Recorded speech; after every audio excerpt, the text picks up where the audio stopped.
Okay people, welcome to Fwoosh 5, where I make unnecessary demands of toy companies for characters that they don't necessarily want to make, but we want to see. Or at least I want to see. I want to see them because I want every character that I can get. And today's top 5 is going to be Robo's most wanted action figure model kits from Bandai. I love the model kits. I love putting them together. I could sit for hours doing it, and most of the time I do, into the wee hours of the night, just looking at little parts, putting them together. But when you get the figure together, it is so amazing. I love those things.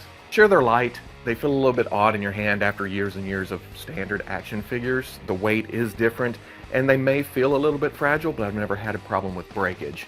So the finished product looks great on the shelf. And being more posable than standard action figures half the time, yeah, that's just icing on the cake. Now I have 2 runners-up, and the first one being Transformers. I never said this was a Star Wars list, did I? Don't worry, I get to the top 5, that's all Star Wars figures, because that's what they're doing right now.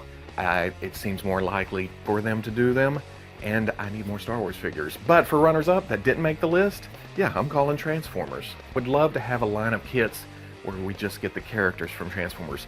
I don't care if they transform. And I know that's blasphemy in some circles, but as a kid, I always thought, this robot doesn't look like the cartoon. And I know there's Masterpiece out there.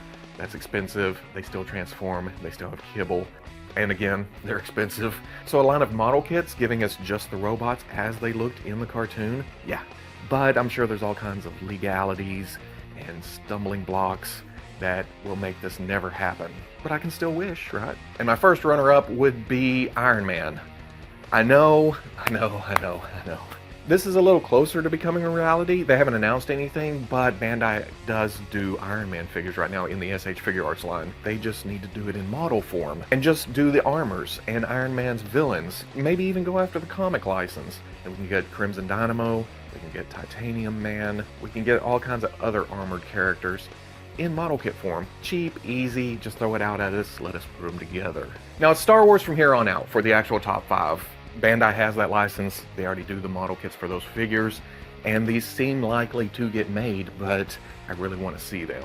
Now I'm pushing away human type characters because the model kits don't seem made for those kind of characters. It would involve a lot of extra work to get faces. Sure, most of the models do need weathered, need painted, but going for human features, you can't really decal eyes and other facial features, plus the extra paintwork on the skin tone to get it look right. Number 5, I'm going to come right out and say we need a Chopper. I know he's a small droid. I know he's from the animated series Rebels. He may not be as high profile as, say, R2-D2 and C-3PO, but he's still a much needed droid. Plus him having a cameo appearance in Rogue One makes it more likely that he's gonna have an official figure at some point from some company. But Chopper's kind of a small droid, and since we've seen the Astromechs come in 2-packs before, I'm gonna say he could come with somebody like RA-7. There is an RA-7 droid that runs around with the main crew on Rebels every now and then.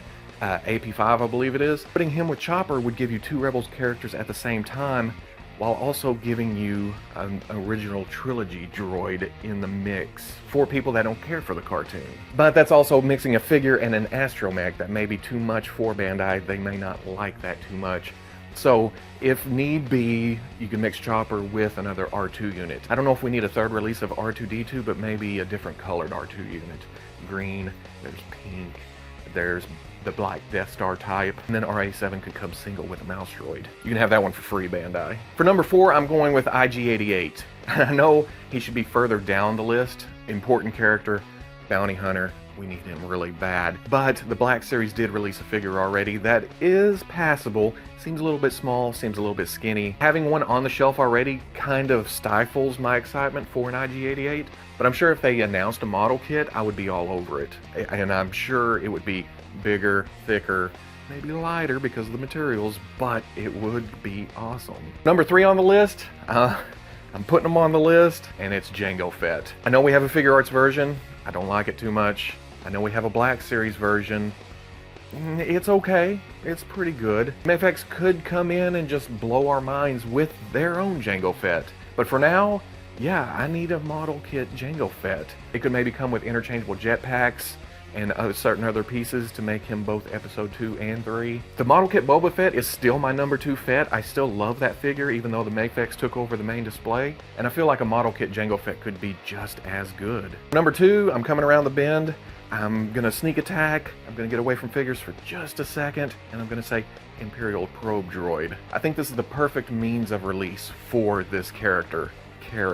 The model kits do mechanical great, and with as much little mech legs and everything hanging off the bottom of this, it would work out, I think. Putting the battle droid together and having all the little pieces and all the pre-existing articulation on the sprues already, I think Bandai could knock the probe droid just completely out of the park. Give us a clear stand to make it stand up. All the little clear pieces could be clear because it would be on a different sprue. I really want this, even though I put it at number 2.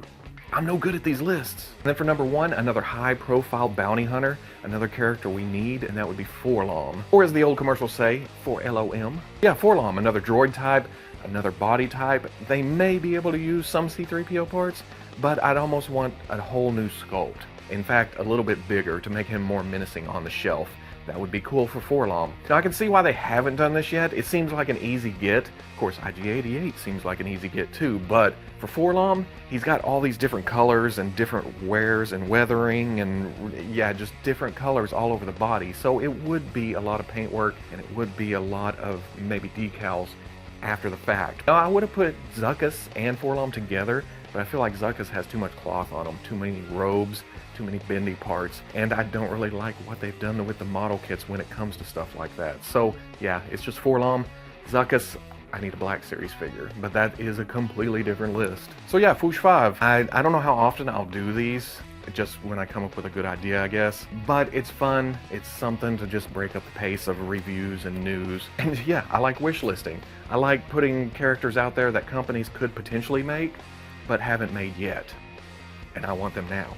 So it comes down to that. So if you'd like to see more Fwoosh 5s or just lists in general, put a comment down below. Or if you disagree with anything on this list, or if you have additions to the list, comment, let me know. I love discussing down in the comments. So give me a like, subscribe, and I'll catch you on Fwoosh.